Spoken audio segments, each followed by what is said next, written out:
Egaan kabajamtoota daawwattoota keenya amma immoo keessummaan koo lammataa as ga'uusaa piroodiisaroonni koo natti himaa jiru Saamu'eel Amaanu'eel baga nagaan dhufte. Baga nagaan dhufte. Akkam jirta nagumaan immoo akkam jedhamtu. Meerri diroonii hin jiru? Ayyayya noori. Yeroo fi humna qusaddaa zaman gabiyaa bakka bitta ammayyaa Itoophiyaa. Ilillii Grand Real Estate manneen hunduu ragaa abbaa qabiyyummaa addatti waan qabaniif ammuma bitadhaa abbaa manaa ta'a. Odeeffannoo dabalataaf haloo nuun jedha. Ilillii Grand Real Estate.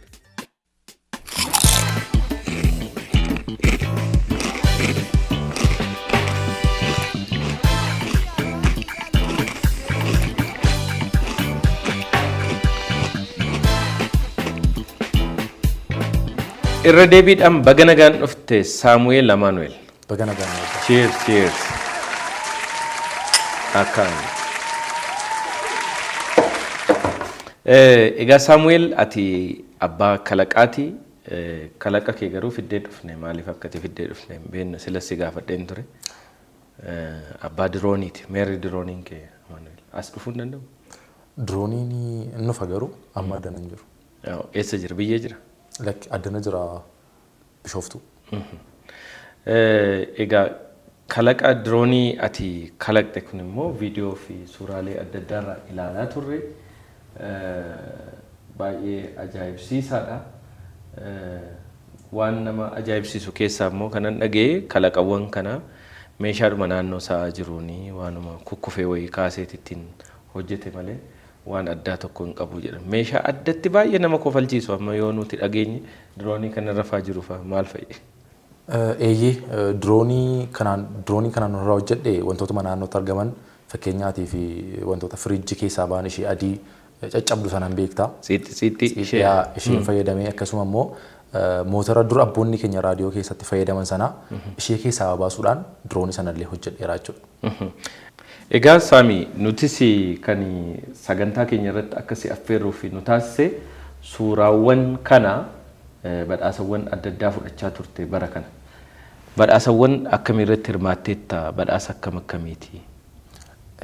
Yeroo jalqabaa fi kwaadrikooptara diroonii hojiilee garaagaraa hojjechuu hin dandeenye. Akkasuma noormaalima diroonii irratti yuunivarsiitii Damdolloo bakka bu'uudhaan saayinsii fi teekinooloojiitti lama sadaffaan ba'ee akkasuma immoo isa booddee immoo turtii muraasa booddee immoo magaalaa Najjoo bakka bu'ee Asallaatti kan dorgome kanneen akka Piroofeesar Biraanuu Naggaa fi Dooktar Tolaa Bariisoon daawwatamee ture. Yeroo sanatti sadarkaa sadaffaan ba'ee isa booddee ergan galeetii dirooniin kun akkamitti hojiilee kana hojjechuu danda'a jedhee ergan hojjedhe immoo magaalaa Adaamaatti akka Oromiyaatti tokkoffaan ba'ee magaalaa Oromiyaa bakka bu'uudhaan immoo magaalaa federaalaatti dhufee saayinsii fi teekinooloojii yuunivarsiitii keessatti sadarkaa lammaffaatiin injifadheera. Kanaaf dorgommiiwwan kun sadarkaa Oromiyaatti sadarkaa federaalaattis kan dorgoma. Kanaaf amma sadarkaa federaalaatti lammaffaadha jechuudha kalaqaanati. Okay. Egaa jalqabaa fi diroonii nan hojjedha jedhanii yaaduun iyyuu akkamittiin dhufe? Ati barataadha. Yoon dogoggoru baadhe yeroo ammaa kana kutaa 12 baratta miti. Barataa kutaa 12ti ati kalaqa kana yoo xiqqaate waggaa 3-4 dura eegalte dirooniin hojjechuu danda'a jettee akkamitti yaadamti isaa yoo akkamitti dhufe? Diroonii argitee beektaa isa dura? Egaa utuun diroonii kana hojjetanii hojiilee kalaqa garaagaraa hojjechaa ture. Garuu diroonii kana yogguun hojjechuudhaaf jedhu diroonii tokkoon arge. Diroonii suni diroonii yeroo waldaan araaraa konferensiin magaalaa Najjoo keessatti gaggeeffame dirooniin qilleensarra deemee suuraawwan garaagaraa waraabuun jira. Ani immoo kanaan dura yaadotuma kalaqaa sammuu koo keessaa waan hin qabuu fi wanti kun maa inni jedhee ergan qilleensa keessatti argee booddee maatiriyaalii naannootti argaman Oromoon nama siin jedheerraati diroonii sana hojjechuu danda'e jechuudha. Kanaaf yeroo jalqabaatiif kan argite diroonii kan kaameraa kana magaalaa Najjootti kanaaf ati mucaa Najjootti jechuudha. Ana mucaa Najjootti. Egaa isa dura akka diroonii sana argiteen galtee diroonii akkasii waan akkas balaliitu kana hojjechuun qaba jettee murteessite? Diroonii kana hojjechuun qaba jedhee murteesse. Harkaan qabdeetta gaafa sana harkaan qabdee ilaaltee beektaa? Harkaan hin qabne qilleensa keessatti gaafa inni balaliisu eessa akka isheen deemtu deemee hordofaan ture. Gaafa inni ilaalu garuu lafa waltajjii dhaabbatee namni diroonii sana kontirool godhu jira.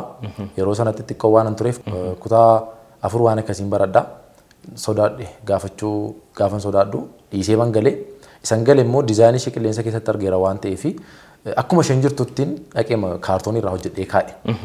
Garuu naa balali'uu hin dandeenye. Balalii jennaan hin didde. Balali'uu hin dandeenye. Maaliin akka isheen balaliitu waan ati hin beekne. Waan ani hin beeknee fi diizaayinii mana achirratti argee dhaqee manatti kaartoonii irraa hojjedhee. Gaafa argite san harkaanis hin qabne. Hin xunne harkaan. Ani na yaadadha dhiyeenya kana waraabbii adda addaa irra turre hiriyaa koo biyya Gaanaatii dhufe yeroo darbee interviyuu godhe Waddee Maayaa jedhamu wajjin baadiyyaa fa'aa keessa yeroo deemne dirooniidhaan waraabbii taasifnu ijoolleen itti fiiganii ilaaluu hin jaallatu.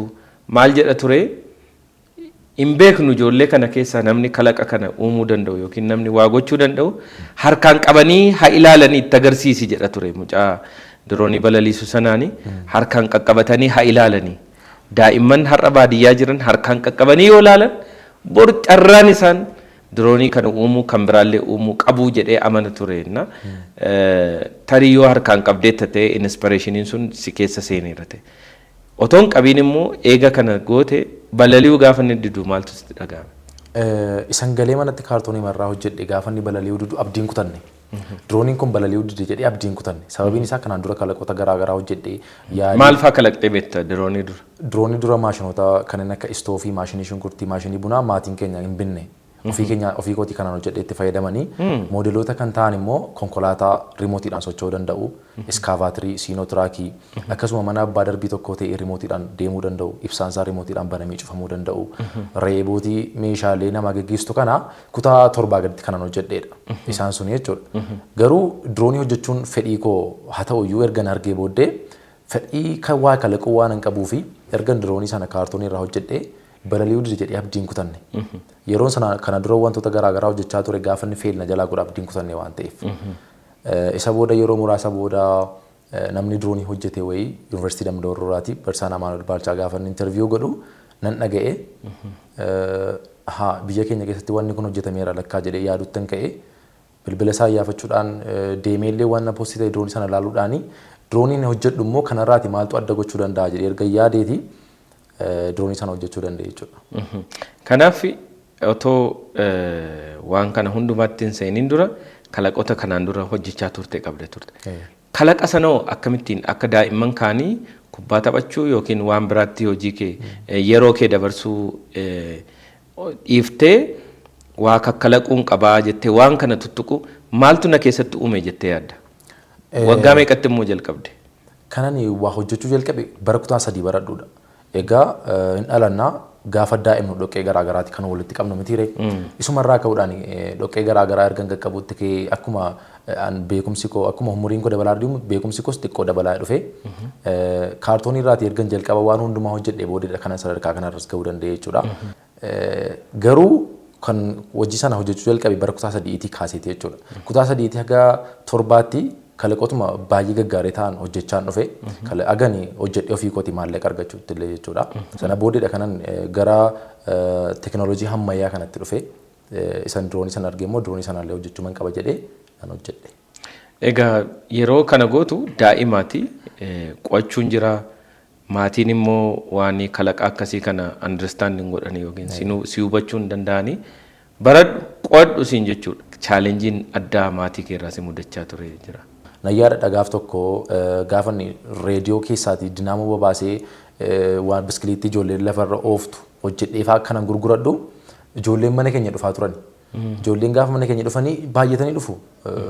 Gaaf tokko abbaan koo wanti sun ijoolleen mana keenya waan baay'atanii fi kolkolleen sun waan mana keenya baay'ateef na jalaa fuudhee gateera. Haa ta'u garuu yeroo sanatti ijoolleen sunis waci ijoollee isaan jeeqeera ta'uu danda'a kun waan beekamaan hin jiru. Barnoota koo biratti immoo barnoota koo ganaman baradhaa galgala immoo haga sa'aatii 6 kanan kaartoonii taa'ee walitti heehedhu. Kaartoonii amiriillee bitachuu dhiisee limmoodhaan fa'aa walitti hodhee beeka kaartoonii jechuudha. Kaartoonii amma fakkeenyaa fi iskaavaatirii fa'aa yeroo hojjechaa ture limmoodhaan walitti hodhee beeka. Finyoo fayyadamee jechuudha. Sana booddee erganii wanta tokko agarsiisuu jalqabeeti faamiliin koo sappoortii na gochuu jalqaban abbaan koo jechuudha. Baay'ee ergan fakkeenyaaf iskaavaatirii akkeetti waa hammaartu sanaa quruxii masheen kaa'e bakka argee. lafuman kaa'e waan hojii hojjechuu wayyoo dhiisu malee moodela iskaavaatirii nan argee galeeman kaartoonii irraa qorot godhee makaa'e. Siriinjii fayyadamuudhaan akkamitti akka inni hammaaru sanaa akka haayidroopireesii fiiziksii keessatti barnoota kennamuudha. Unuman kaa'ee bakka natti amanuu jalqabee maateriyaaliin limmoo fayyadamee hojjedhe sanaa u'uu naa bituu jalqabee u'uu sanaan konkolaataa rimootiidhaan socho'u maafaan hojjedhe iskaavaatirii sana irra deebi'ee hojjedhe mana barumsaattis magaalaa keessatti bakka iddoo tokko tokkotti kalaqoota kana agarsiisuun jalqabee jechuudha. So ergan wanta tokko hojjedhee kaa'ee booddee abbaan koo baay'ee sappoortii na gochaa tureera. Egaa kalaqoota warra kaan hundumaa dhiiftee immoo gara dirooniitti akkatti cichitee diroonii qofa irratti xiyyeeffattu maaltu si taasise?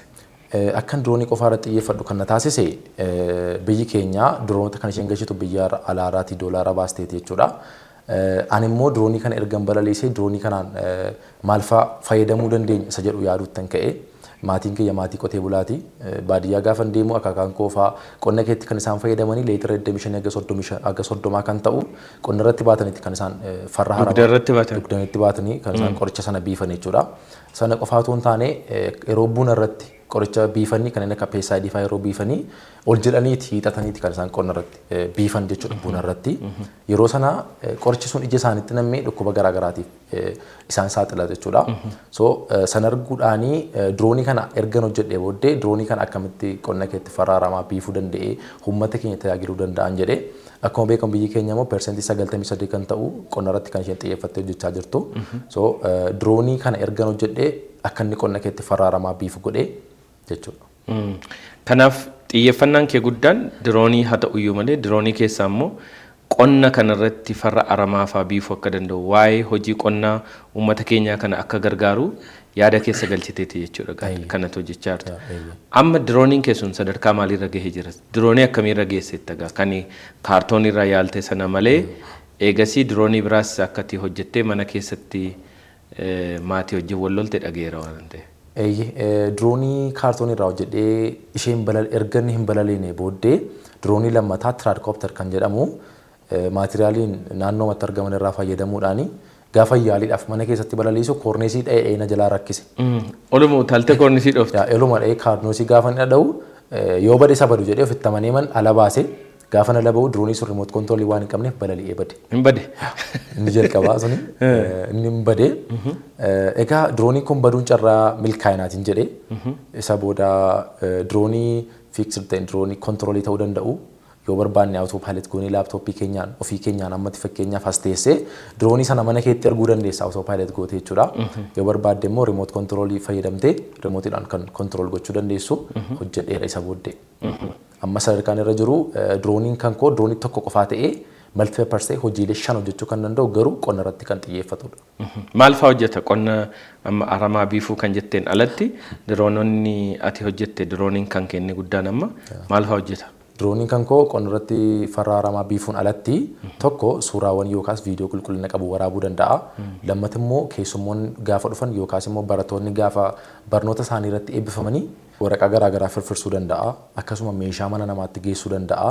Delivery meeshaa tokko mana namaatti geessuu danda'a.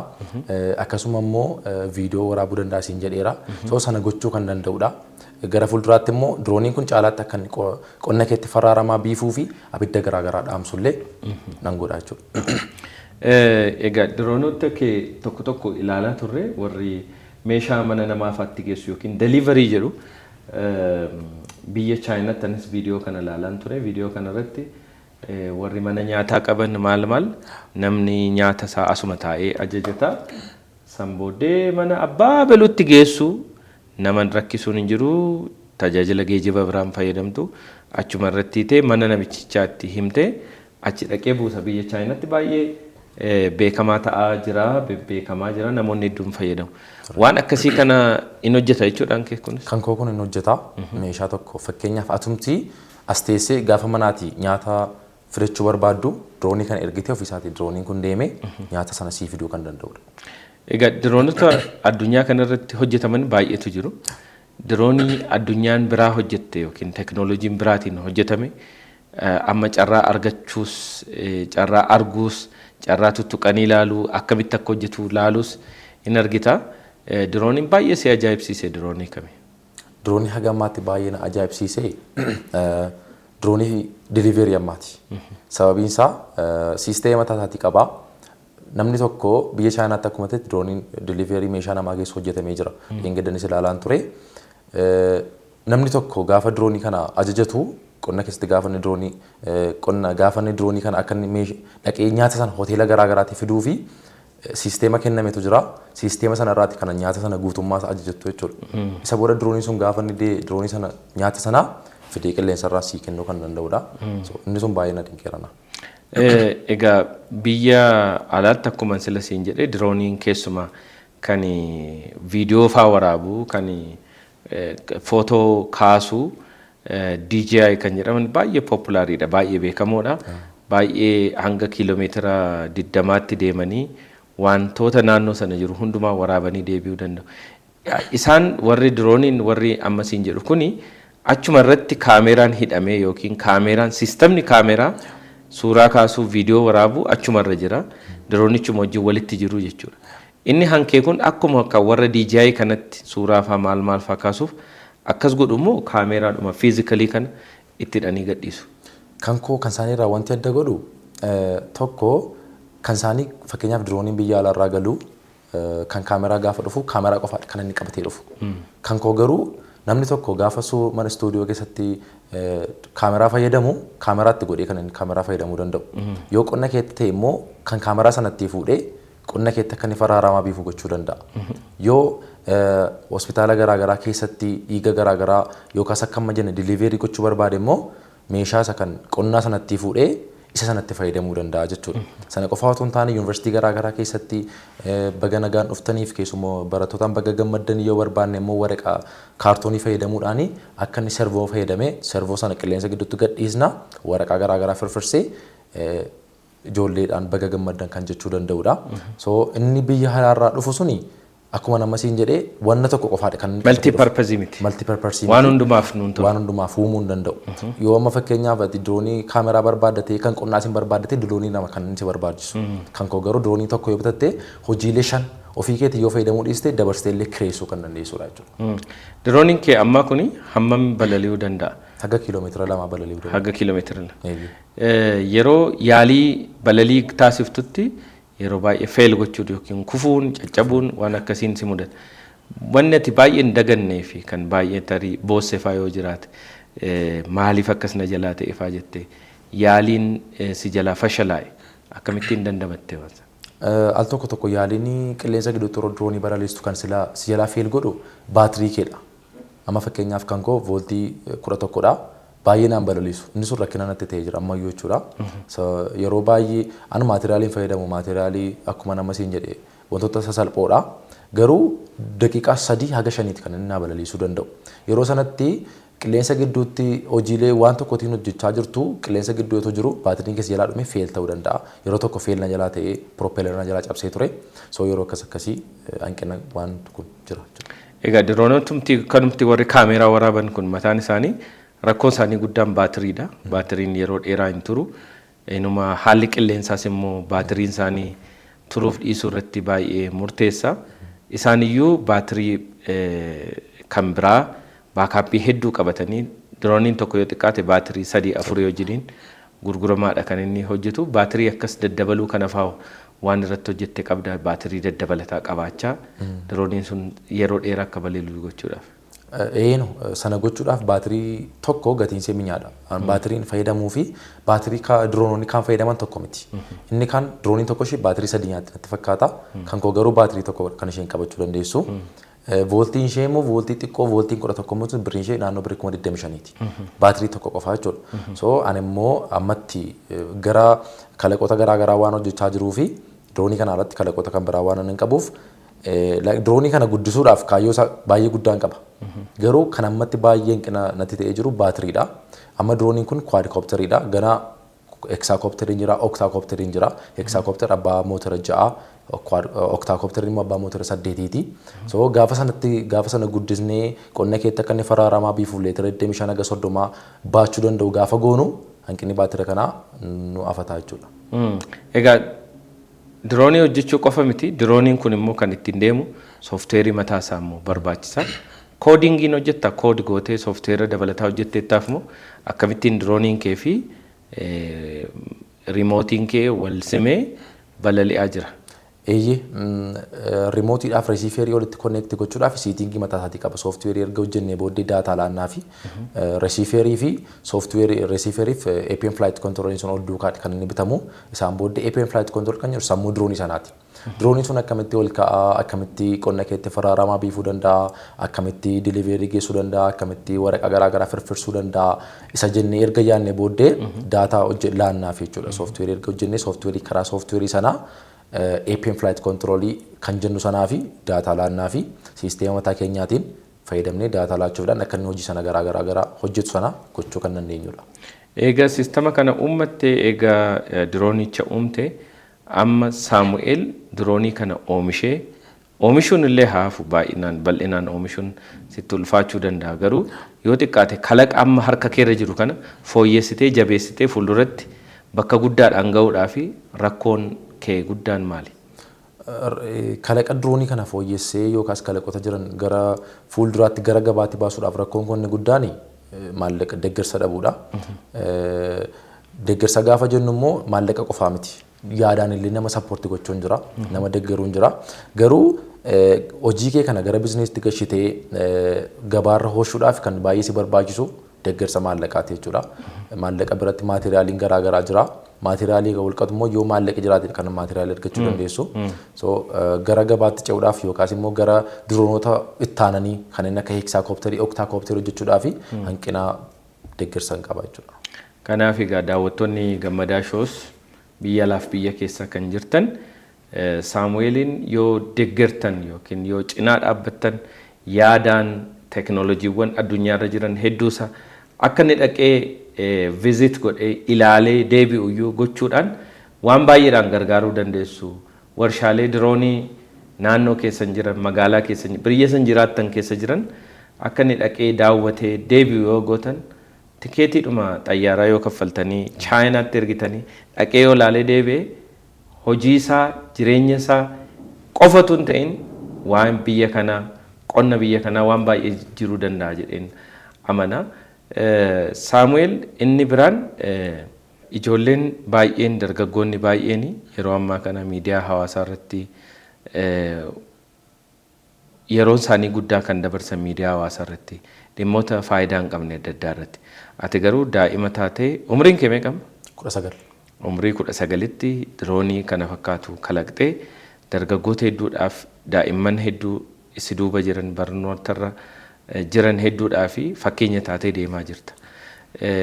Barattoonni si duuba jiran kalaqa irratti maal gochuu qabu? Maal sirraa baratu?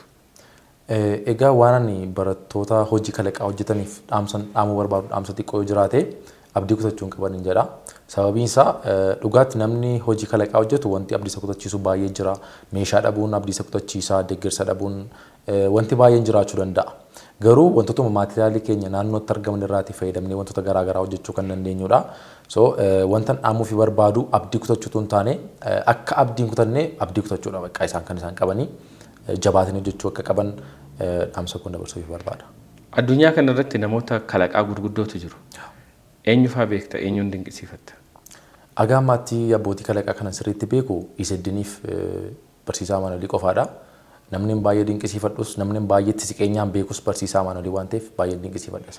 Warreen biyya keessa addunyaarra warreen jiran warreen gurguddoo kalaqa gurguddoo uuman keessaa eenyuun dinqisiifatta?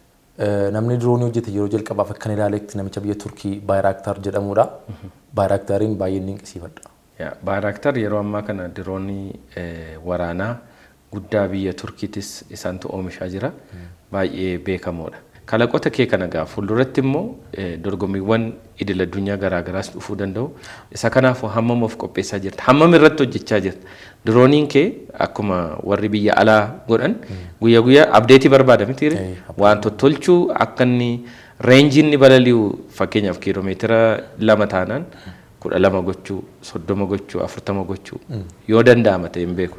Kaan illee akkuma kana waan abdeet godhamaa deemu waan baay'ee waan of keessaa qabuuf isa kanarratti hammam hojjechaa jirta?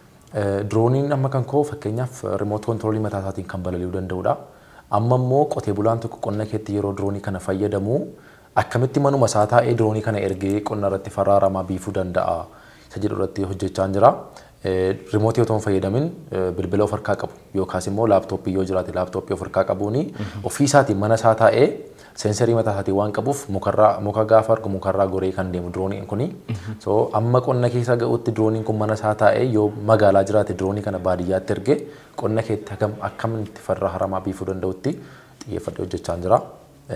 Xumureeras. Gara fuulduraatti oomisha diroonii kana akka sadarkaa kaampaaniitti oomishuun barbaadda? Gara fuulduraatti yoo waaqayyo na gargaaree sadarkaa barnootaan illee sadarkaa barnootaan isa ta'uu dandeettii koo yoon cimsadhee kaampaanii mataa kootii magaalaa keenya keessatti yookaas biyya keenya keessatti dhaabuun barbaada. Kaampaanii nan dhaabu immoo diroonii qonna keessattis ta'ee kaameraawwan anti diroonii garaagaraa oomishuu akka dandeenyutti yoo gooftaan na gargaare kaayyoon konni guddaan kaampaanii diroonii dhaabuudha. Kaampaanii diroonii biyya kana keessatti dhaabuudha. Atama barataa kutaa 12ffaati. Bara kana qormaata fudhatta. Egaa barnoota wajjiniin kalaqni hojiin kalaqaa kee kun barnoota kee qo'achuu maal kan irratti dhiibbaa irratti godhee beeka? Egaa dhiibbaas uumuu danda'a. Garuu akka dhiibbaan uumne kan gochuu danda'u nu mataa keenyadha. Sababiin isaa yeroo qindeeffachuu qabna taayimii yeroo itti dabtarii dubbisnuu fi yeroo itti hojii kana hojjennu adda baafannee beekuutu nurra jiraata. Fakkeenyaaf gaafan kalaqa hojjedhuuf gaafan barnoota koo dabtarii koo dubbisu adda baafannee beekuun kan nurra jiraatu nu mataa keenyadha jechuudha. So anis yeroo kam akkan hojii kalaqaa hojjedhuu fi yeroo kam akkan dabtarii dubbisu adda baafadhee. Egaa amma gara yuunivarsiitii fa'aa yoo seente barnoota maaliin itti fufuu barbaadda? Carraa yuunivarsiitii seenee barnoota koo itti fufennaan makaanikaal injinariingiituun seenee natti tola. Sababiin isaa hojii koo wajjin waan wal qabatuu fi maashinii kana murmuruu waan qabuuf kun immoo isatti walitti dhiyoo jirra. Kanaaf achituun seenee fa'aa baay'ee natti tola. Saamu'eel waggaa 10 booddee eessatti arguu dandeenya? Saamu'eelii waggaa 10 booddee egaa isa kana lafuma ta'e tokkotti arguu dandeenya. Garuu akkan yaadutti ofii koo haala kana fakkaatu turuu hin taane yaada biraa yookaas immoo kalaqa guddaadhaan dirooniimaan kan wal qabatu iddoo gaarii tokkotti walitti dhufna jedhee yaada. Kanaaf egaa waggaa 10 booddee bakka guddaa bakka atis hawwiin eegdu cimaatti si eegna. Keessumaa gammadaa shoo taatee immoo waan dhufteef isaan galatoon. Isinillee guddaa ulfaadha. Cheers! yeroo fi humna qusadhaa zaman gabyaa bakka bitta ammayyaa Itoophiyaa. Ililli Grand Real Estate manneen hunduu ragaa abbaa qabiyyummaa addatti waan qabaniif ammuma bitadhaa abbaa manaa ta'a. Odeeffannoo dabalataaf haloo nuun jedha. Ililli Grand Real Estate.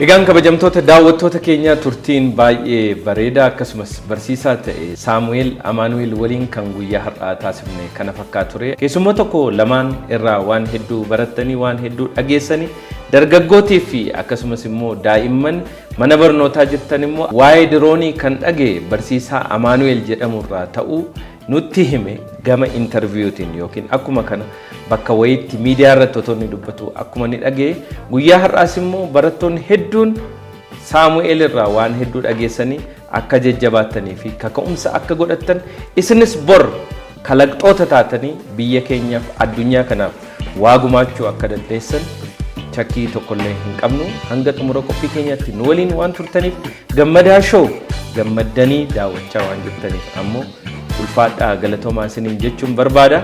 Torban kanas ammoo sponsor gochuudhaan kan waliin jiran Itiyoo Telekoomii fi akkasumas Ililli Grand Real Estate galatoomaa ulfaadhaa jechuun barbaada.